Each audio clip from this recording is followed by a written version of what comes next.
Hi, I am Sanjay Patel. We are going to start ring theory in abstract algebra. And for this, first we need to know some basic things which are required in the concept of ring theory. So, in this first video, I am going to explain some basic fundamentals from the group theory and other concepts. So let us start with some simple things. We know what is a relation. You already studied a relation or a binary relation on a set X or in a set X. Just let me write in a short form. We will not write the complete definition. A relation, if X is any set, then a relation R is this is any set. Then the relation R is any subset of X cross X. Okay, you know what is X cross X? It is the set of all order pairs X comma Y, where X and Y both belongs to X. Okay. So if a set X, if X has, if X has say 3 elements, if X has 3 elements, that X cross X has 3 into 3, that is 9 elements. 9 elements. Okay. So the number of subsets of X cross X will be 2 raised to 9. If a set contains n elements, then it has 2 raised to n number of subsets.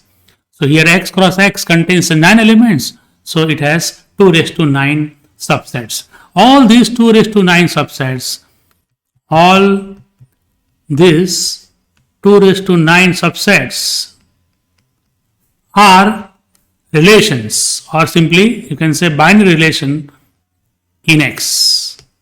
Okay, so you know all these things, and whenever, so let me take some simple example to suppose X has A, B and C 3 elements.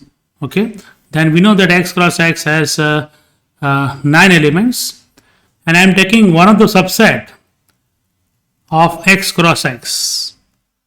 Let R is equal to this subset A comma B, then say B comma B, then say A comma C and C comma A. Out of those 9 elements in X cross X, I am taking only these 4 elements. So any element, if you choose in this set, for example, if we take A comma C, this A comma C is present here. It belongs to R. Then we say that A is related to C, and the symbol for this is ARC. Remember, in ring theory we use this capital R not for set of real numbers, but we use R for relation or for the ring notation. Okay, so R is reserved for these two things. Secondly, for set of real numbers, we are going to use this script R. Okay, so A is related to C. You note that the element B comma A is not in R. B comma, this order pair B comma A is not a member of R. So we say that B is not related to A, and that is denoted by this symbol. Okay, and you have also studied some properties of a relation just quickly recall these properties. So, properties of a binary relation or simply a relation. Okay. So, I am taking a relation R. Let R be a relation in X. That means, the meaning is R is some subset of X cross X. Okay. Then we want to define some 4 or 5 properties of a relation, which you know very well. So in this regard, I am taking the first one, that is called reflexivity. Reflexivity. If the condition ARA is true for every A belongs to the set X, that is, every element A is related to itself. In other words, you can say the order pair A comma A belongs to R. Then R is said to be a reflexive relation. Is said to be a reflexive relation. So this is our definition of reflexivity. Second is symmetricity.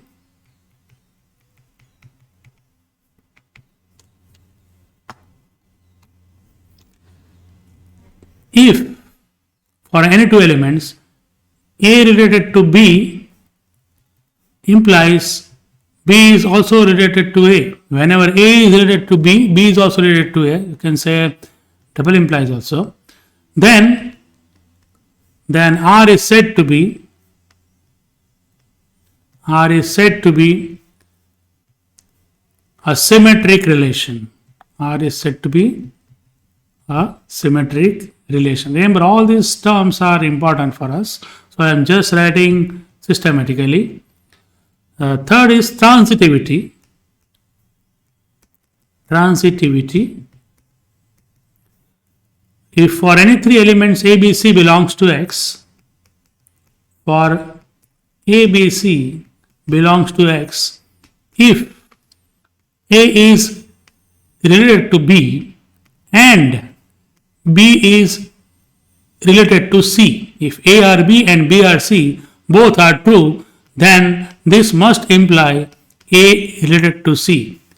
If this is true, then R is said to be a transitive relation. Is said to be a transitive relation. Okay. All this you have studied in group theory in your previous course.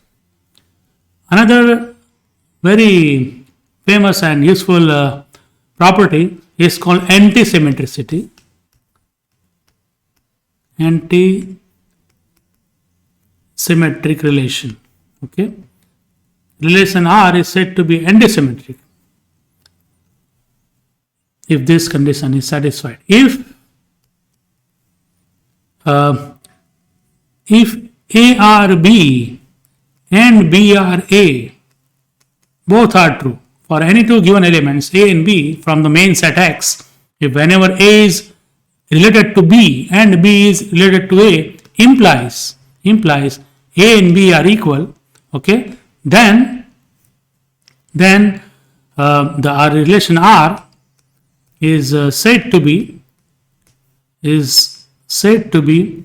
antisymmetric relation. Is said to be antisymmetric relation. Okay. Remember, here this means whenever both of these A are B and B are A are holds, then only possibility for the two elements A and B is that they are equal. Okay.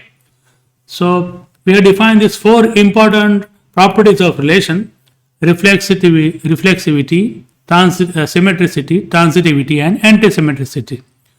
So this is definition of reflexive relation, symmetric relation, then transitive relation, and antisymmetric relation.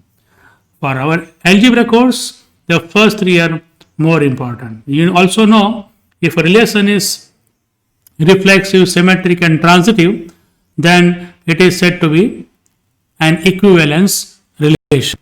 Okay, so next I am defining equivalence relation.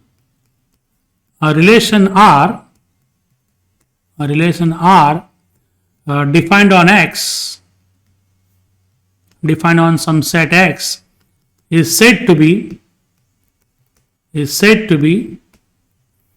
an equivalence relation, if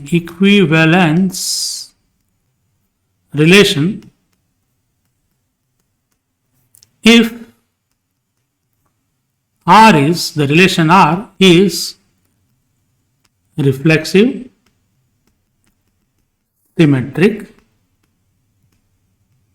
and transitive.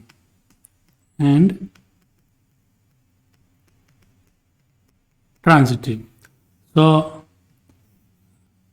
this is an important relation, important type of relation known as equivalence relation. And if once we know R is equivalence relation, then it is denoted by, the relation R is denoted by the symbol tilde sign. Okay, so instead of R we denote it by the symbol this. So we write ARB. So we write A related to B in this form, A related to B. Okay, and we are interested in only such kind of relations in algebra.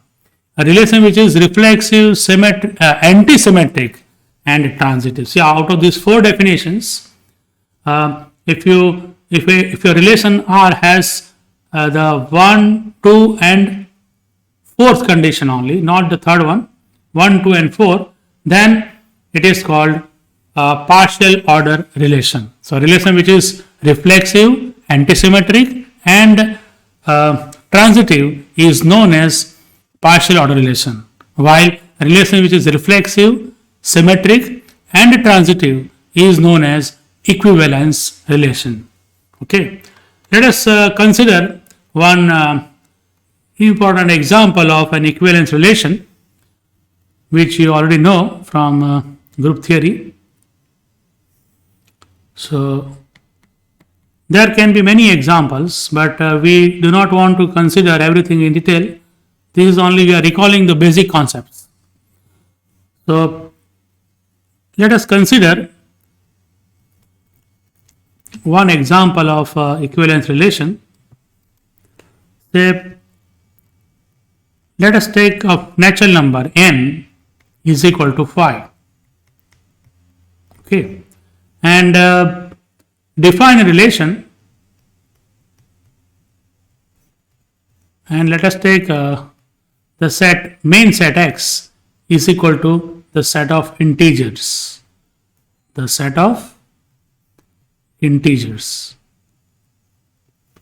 Define a relation R in Z as follows. Okay, so the definition of this relation is A is related to B if and only if the number 5 divides A minus B. 5 divides A minus B, where A and B belongs to the main set, that is Z. Okay.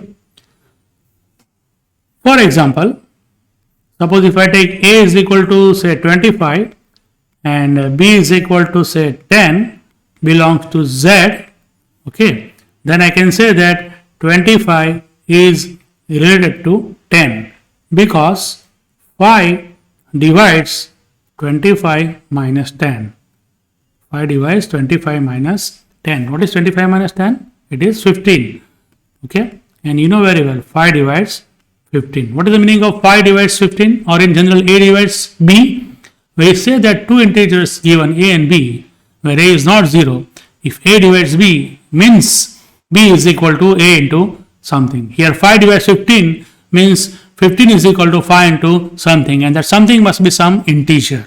So 15 is equal to 5 into some integer. So this is fine. But if I take say 7, then 7 is not related to 3, because 5 does not divide 7 minus 3. Okay, because 7 minus 3 is 4 and 5 does not divide 4. So that is the meaning of our this relation. Okay, just an understanding of the definition of this relation. This relation is also very popular, and it is known as congruent modulo 5 relation.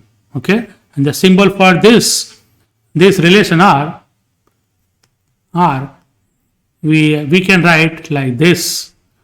So instead of A or B, we may write A congruent to B mod phi. This is the congruent modulo phi relation from number theory. It is also known to you. Okay. This relation has all the three properties that you can verify, that it is this relation R is reflexive, symmetric, and transitive also, and transitive. Okay, that is, for reflexive, you have to check this condition, A R A. This must be true for every A belongs to X, that is Z. Okay, and it is true because phi divides A minus A, that is phi divides 0. Okay, for any integer A, Okay, so it is a reflexive relation. It is symmetric also, because if A related to B is true, that means if phi divides A minus B is true, then we have phi divides minus of A minus B. If phi divides 20, so phi divides minus 20 also. So phi divides B minus A also, and that means B is related to A according to our definition of the relation. So this relation is symmetric also. This means reflexive, and this means symmetric, and also at the same time it is transitive, because if A are B and B are C, if A related to B and B related to C is true, for this relation is true, let me write, if this is true, if this holds, then we have phi divides A minus B and phi divides B minus C. Okay, by the definition of the relation. And if phi divides 10, phi divides 20, then phi must divide 10 minus 20 or 10 plus 20. If A divides B and A divides C, then A divides B plus C or B minus C, anything. So adding the two conditions, we get A minus B plus B minus C. So phi divides this, and that means phi divides A minus C. And the meaning of phi divides A minus C is A is related to C. So we have proved if A are B and B are C holds, then A are C is also true.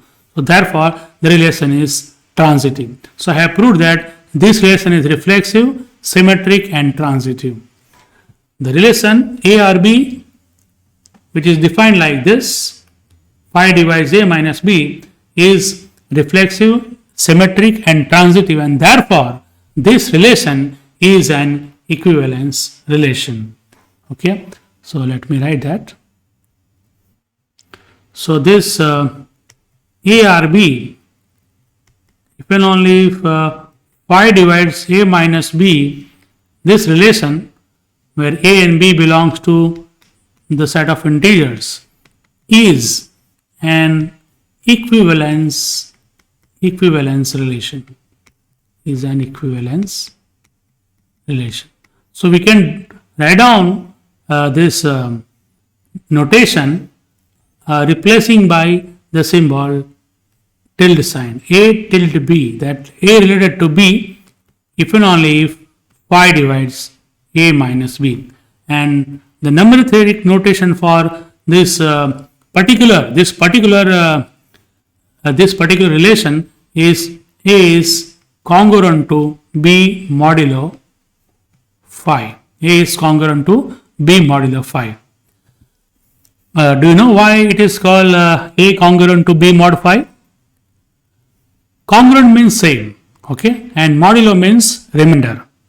So the meaning here, A congruent to B modulo phi means the A and B, the numbers A and B, it leaves the same remainder when it is divided by phi.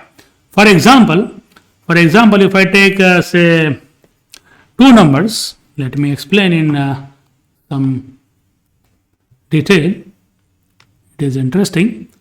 Say if you take A is equal to say 17 and say B is equal to 12 in Z, okay, then we have 17 is congruent to 12 modulo phi, because phi divides 17 minus 12, because 17 minus 12 is 5 and phi divides phi is true. So 17 is congruent to 12 modulo phi. Now the meaning of this is that if you divide 17 by phi, okay, phi 3s are 15, so you will get the remainder 2. And if you divide 12 by phi, so phi 2s are 10, again the remainder is 2. In both the cases, we get the same remainder. And therefore we say that the two numbers 17 and 12 are congruent modulo phi. They have the same remainder when it is mod out by phi or divided by phi. Okay, so that is the meaning here, and it is very important. Okay, next we also want another important concept of the equivalence class. Equivalence class. So let this be an equivalence relation. You know, it is also denoted by R, but if it is equivalence relation, we use the symbol tilde sign. So let this R be an equivalence relation in some set X. Okay. So it is reflexive, symmetric and transitive. Okay. Now let us take some element A belongs to X. Okay. Be any element. This be any element in X. Then we define a set denoted by this symbol. Let me write this way. Then the equivalence class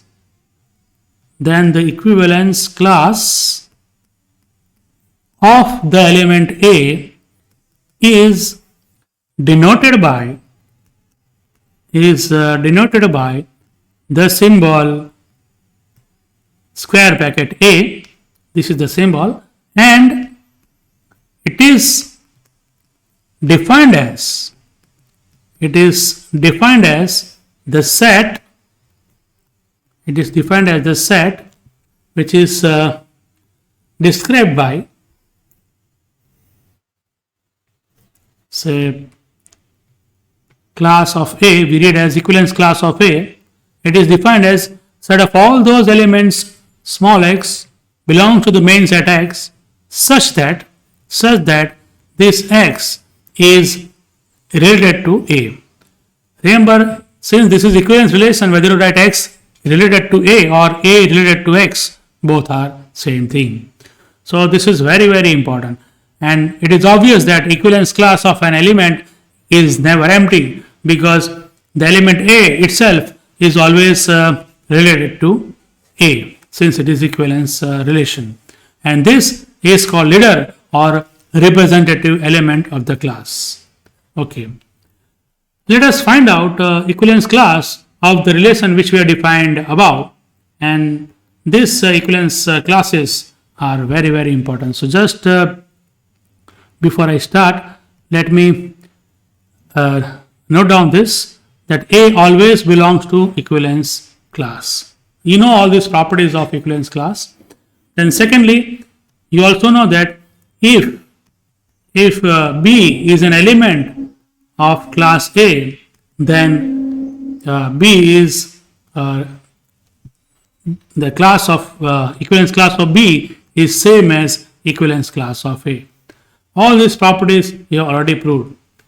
And for any two class, if we have two elements for A and B belongs to X, for any two elements A and B belongs to X, we have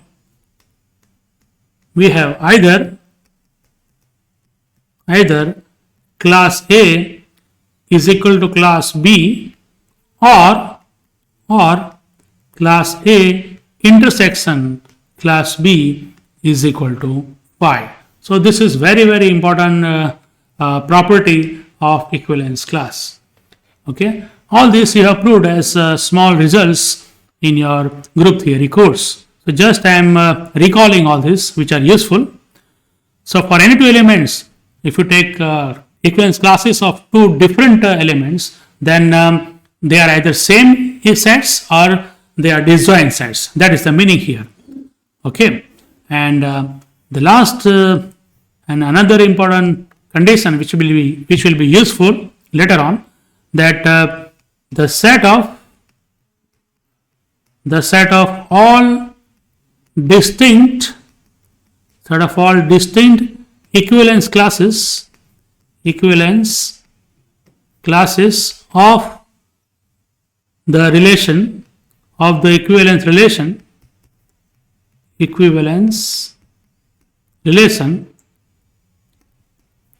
forms a partition of the main set X. So this is also very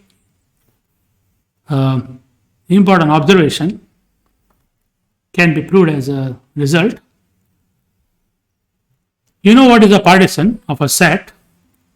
Means if you collect all the equivalence classes, then it forms a partition.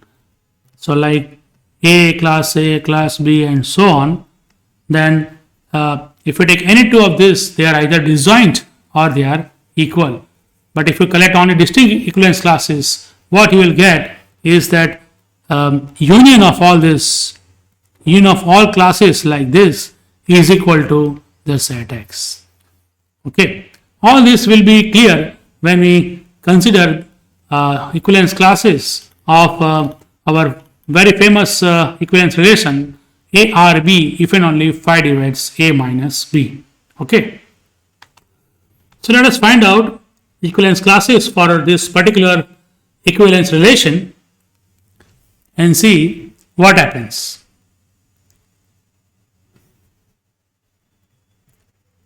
So one verification example, let X is equal to Z. I am taking the same thing again. Sorry.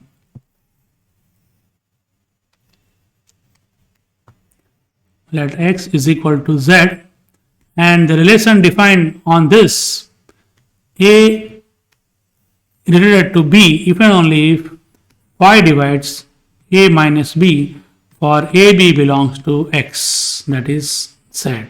Okay. Now for this relation, we want to find, we know it is an equivalence relation, we already discussed it.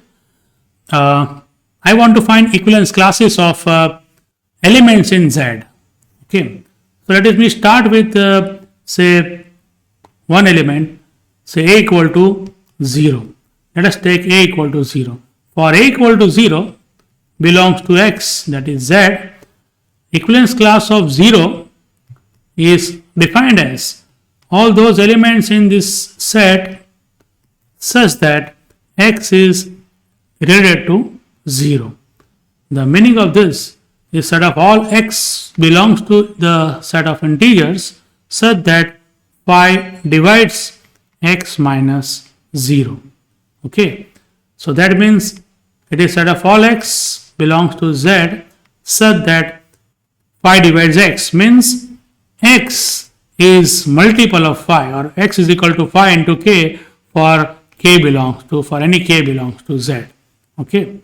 You know, phi divides X means X is equal to phi into some integer. That some integer we are adding as K. Okay.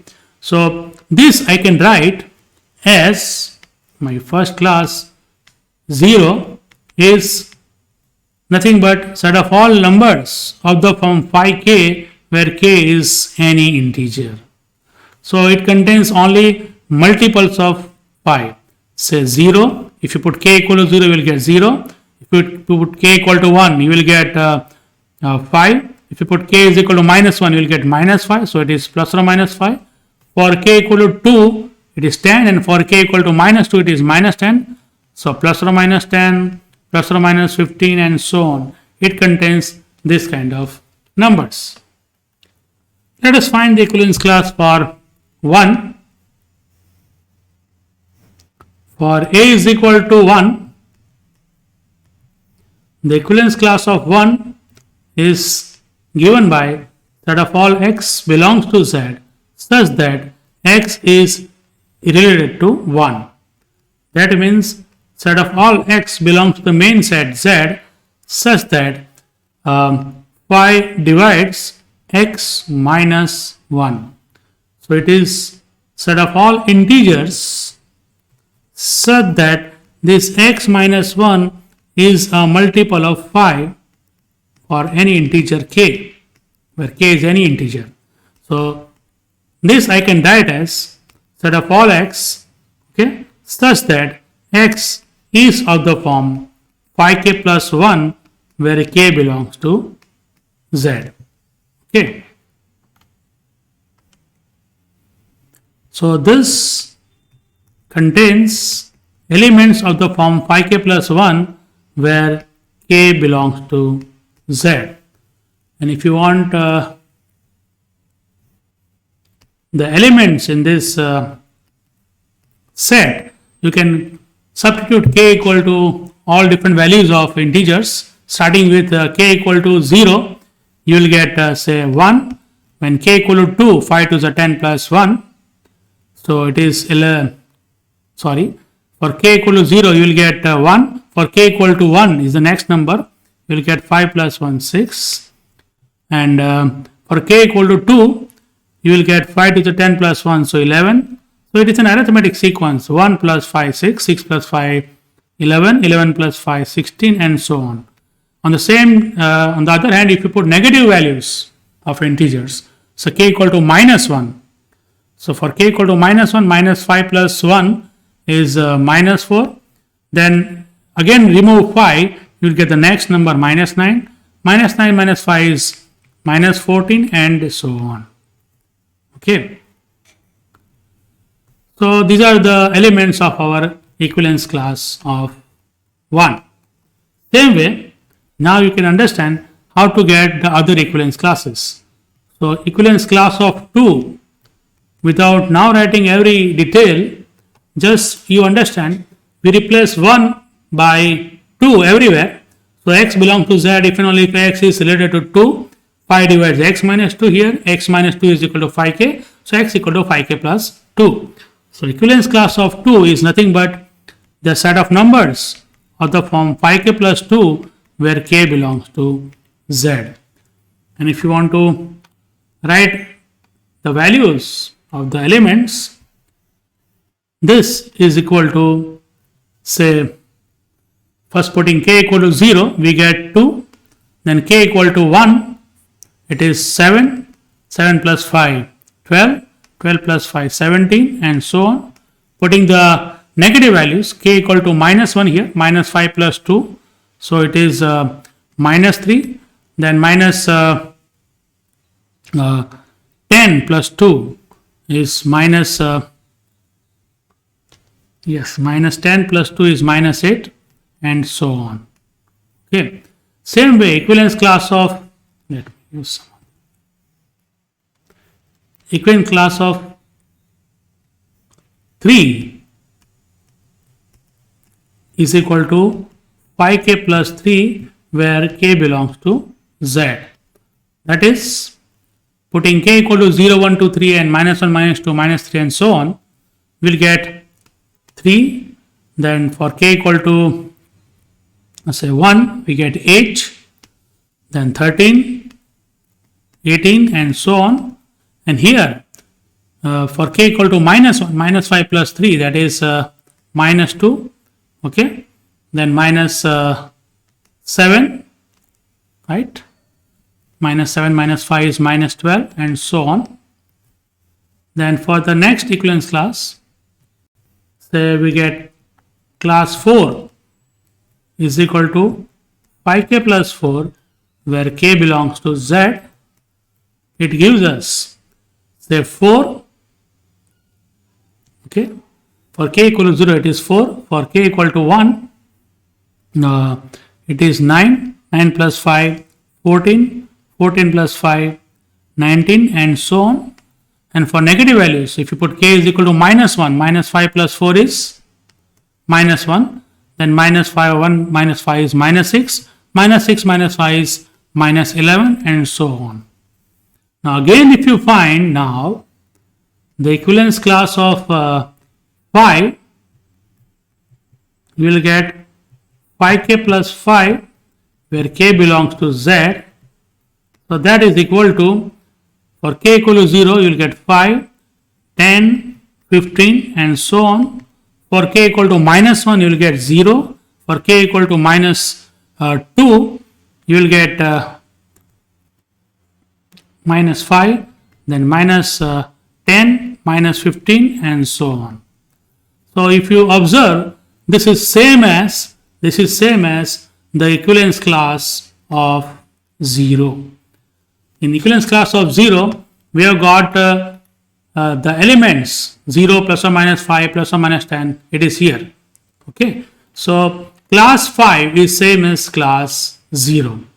Further, if you go to the next step, say if you find class of 6, then you will get same as class of 1. If you find a class of 7, equivalence class of 7, you will get same as class of 2. That means now the repetition will occur. So if you list all the equivalence classes like this, you will find that there are only 5 distinct equivalence classes, and they are class 0, class 1, class 2, class 3 and class 4. So we have only 5 distinct equivalence classes of the particular equivalence relation of congruent modulo pi. Okay, see about those properties of that equivalence relation we have listed. We want to understand over here in this example. I am talking about these properties. Okay, say A belongs to class A, B belongs to class A, then class B is equal to class A. So, for example, if I consider, say class 2, you know that 7 belongs to class 2. 7 belongs to class 2. So, if you find the equivalence class of 7, it is same as equivalence class of 2. Okay, and the 2 is always, the representative element always belongs to the class. You can observe in every case, 3 belongs to the equivalence class of 3, 4 belongs to equivalence class of 4 and so on. Okay. and if you take any two integers randomly, then their equivalence classes are either equal or they are totally disjoint sets. Fine. So in short, let me make the final important conclusion. Thus, we have only 5 distinct, this is important, distinct equivalence classes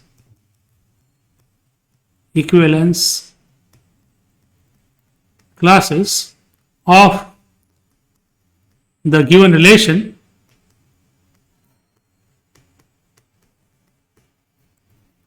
A equivalent to B if and only if phi divides A minus B, and they are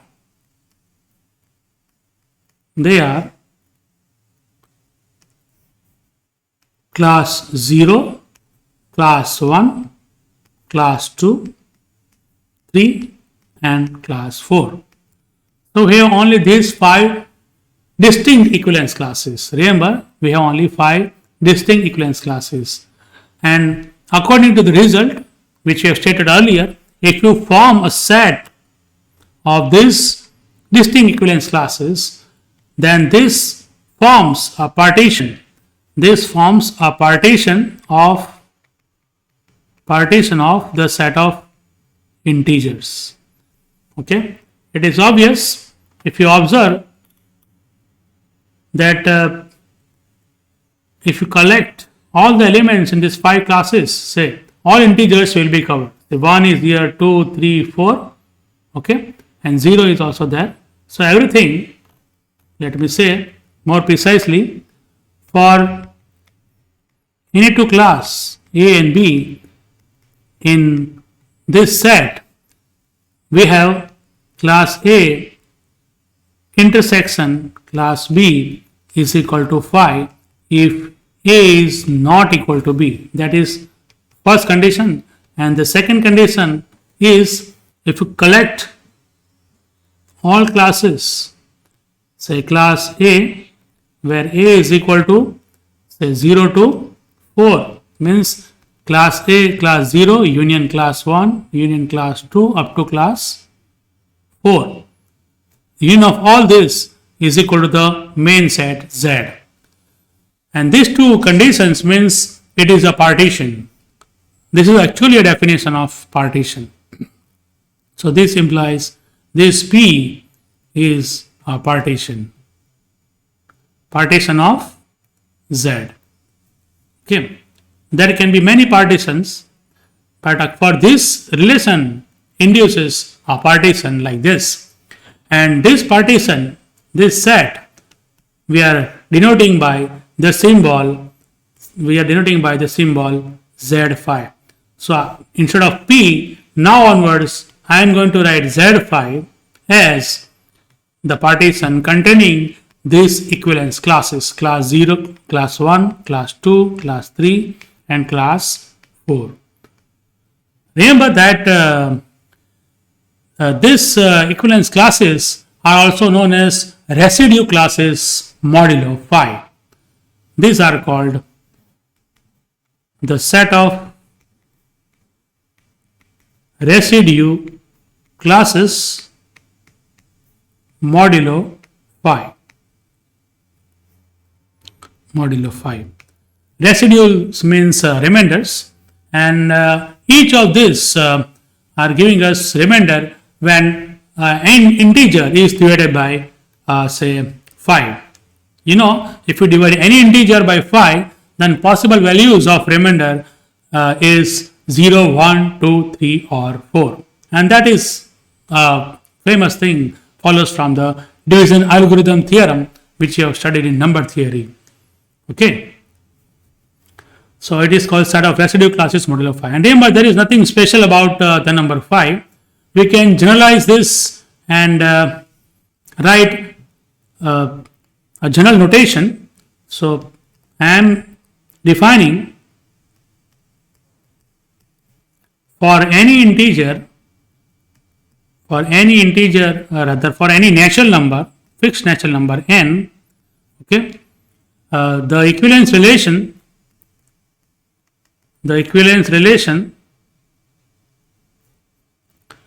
A related to B if and only if n divides A minus B on the set of integers on x is equal to z, defines this relation defines a partition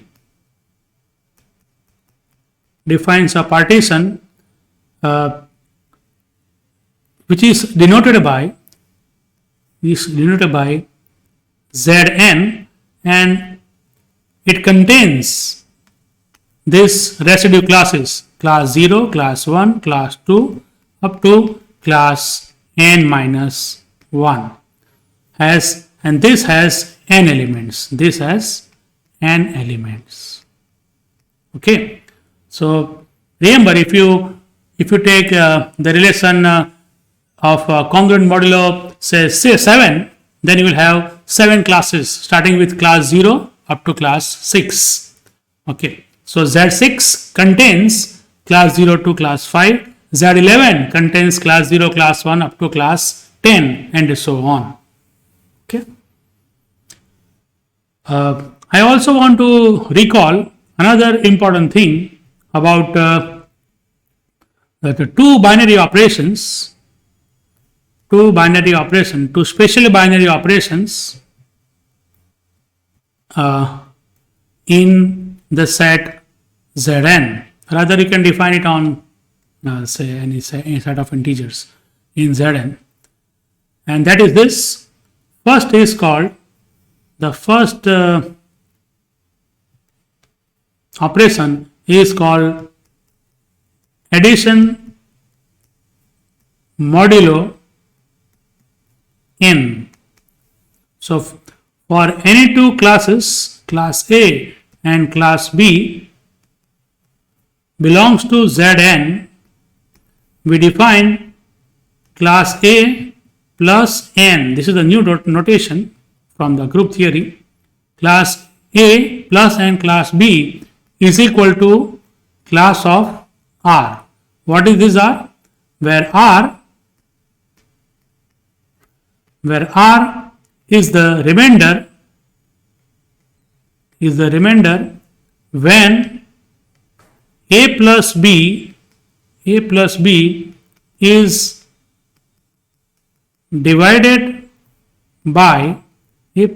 divided by n. Okay, just remember that A plus B is to be divided by the number n. The same way we can define multiplication modulo n. So let me write it. The second operation is known as multiplication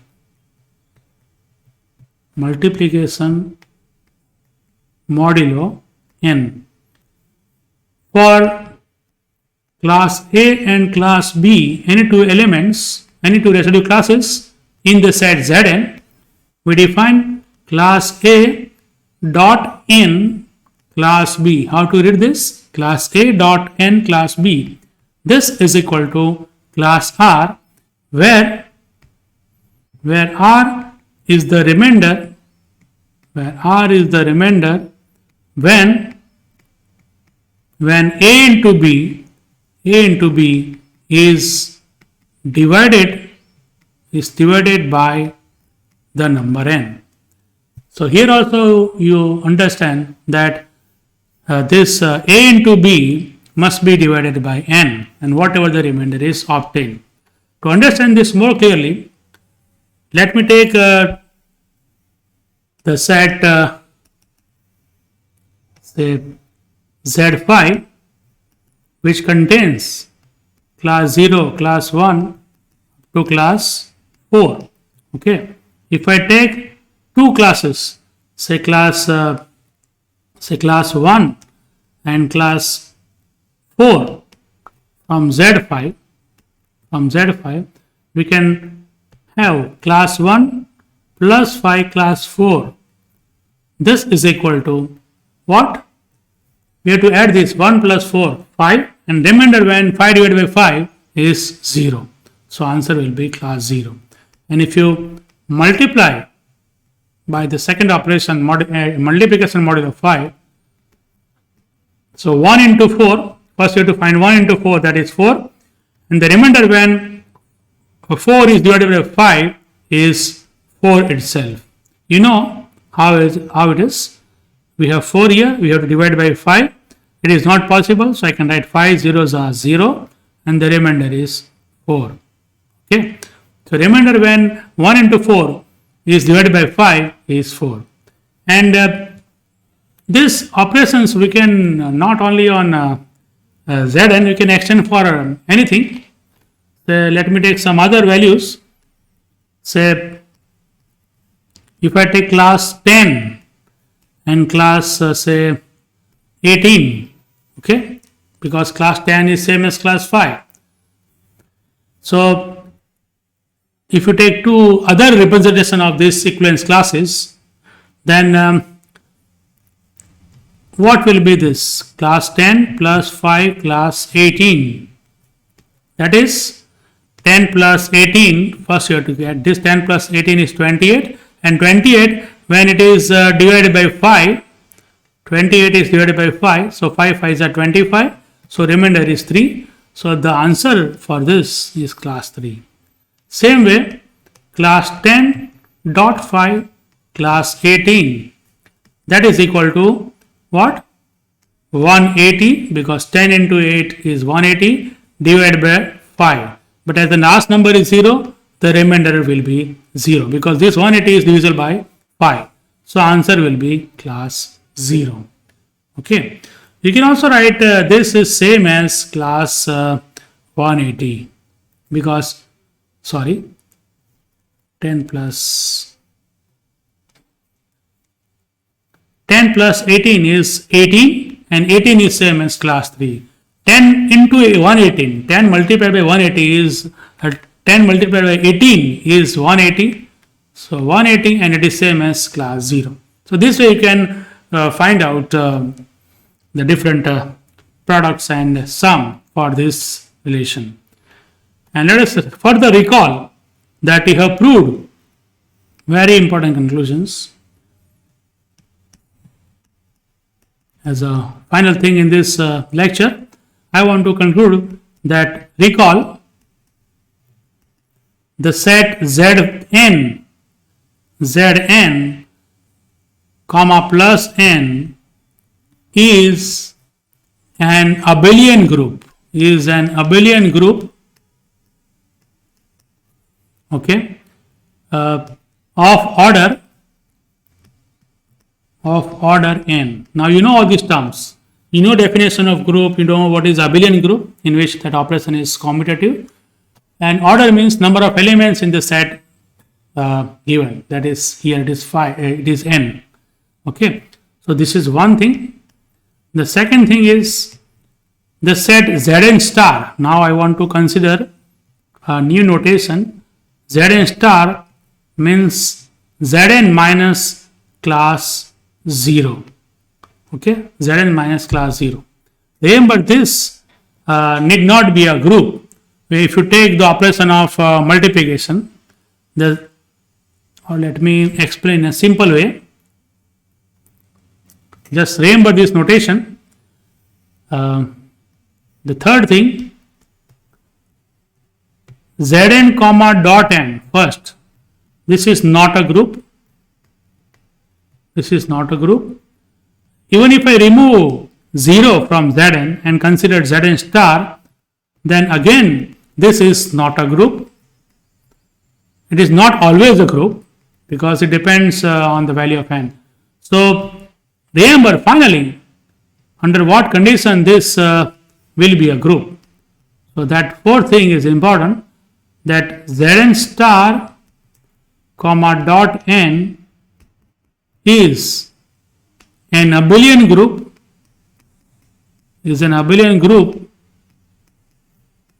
of order n minus 1, if and only if n is prime number. N is prime. Okay, so Z6 star is not a group, but I can say Z5 star comma dot n. This is a group, rather an abelian group of order what? 5 minus, sorry, it should be 5 here.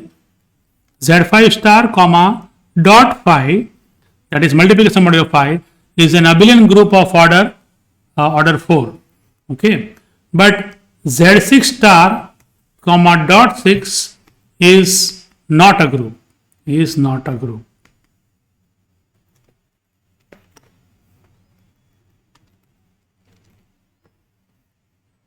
Is not a group. Okay. So for multiplication modulo operation, we require that this number n must be a prime number. Okay. Let us recall another useful thing for our ring theory, the concept of cosets and subgroups, you know. So if you don't remember, just recall the things which I am listing here: group, subgroups, then cosets, okay, then concept of homomorphism and isomorphism of groups. All this you have studied in say group theory. So some basic ideas or things about groups. I want to explain the concept of coset, which is useful for us. So let capital H be a subgroup of a group G, comma star. Okay, and A is any element of the group G. Then we define a set denoted by the symbol H A. Just we write by side the element A, and it is called the right coset of H by the element A in G. So it is given by the set of all elements of the form H star A such that H belongs to H. H belongs to H.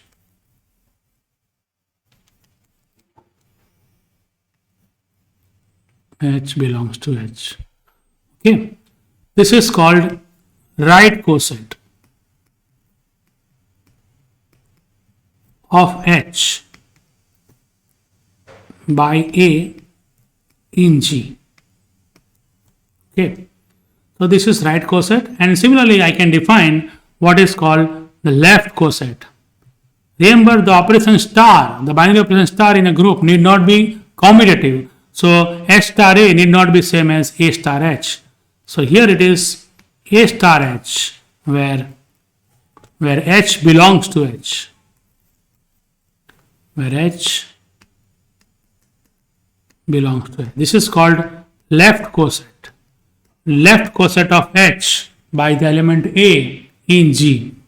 So if H has say only 5 elements, then our HA also contains 5 elements. Okay, because you will get only 5 possible values of H, say H1, H2, H3, H4, H5. So H1 into A, H2 into A, H3 into A, and like that. Okay, and the number of elements in the left cosets and right cosets are always equal. Okay, and not only that, remember that number of elements in HA is equal to number of elements in AH is equal to number of elements in the subgroup H. Some more results about the cosets. Just remember this. This is very, very important, that every element A always belongs to HA, or you can say A also belongs to AH. Second thing, if element B belongs to HA, then HA is equal to HB. Okay, and the converse is also true. The third thing is the set of all distinct cosets, the set of all distinct cosets of H in G forms a partition of the set G. Let me explain in a simple language. Say, suppose we have a finite number of cosets, say HA1, HA2, and say HA k. Suppose we have only k cosets, k number of cosets of the subgroup H in G.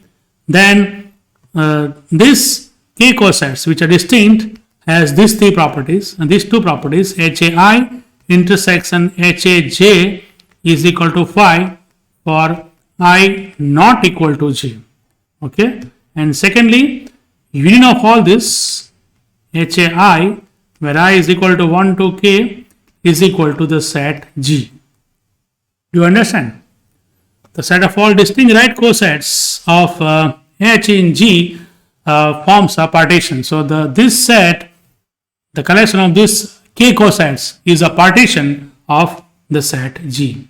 Since these are the two conditions, I can say that number of elements, or let me use the word order now because you are familiar with that term. So order of G is equal to order of this set. But since all the sets here in this collection are distinct or rather disjoint, I can say this is same as order of HA1 plus order of HA2 plus and so on. Order means number of elements, order of HAK. Recall that this HA1, HA2, HAK, they are cosets, and I have written here that number of elements in any coset is same as number of elements in H. That can also be proved very easily. So this can be replaced by order of H plus order of H plus and so on plus order of H, because each of these these are all positive integers. It represents number of elements. So this order H, how many times? This is k number of times. This is k number of times. So I can say that this is equal to k into order of H. So what I have proved is order of G is equal to k times order of H. Order of G, that is number of elements in G, is also a positive integer. Order of H is also a positive integer, and this k is also an integer. So I can conclude from this a very famous result of group theory that order of H divides order of G. Do you remember it? Order of H divides order of G. What is it? This is known as Lagrange's theorem. But remember, Lagrange's theorem holds for a finite group. If G is a finite group, let me write down the statement since it is very important. So the Lagrange's theorem says if G is a finite group of say some order n, if G is a finite group,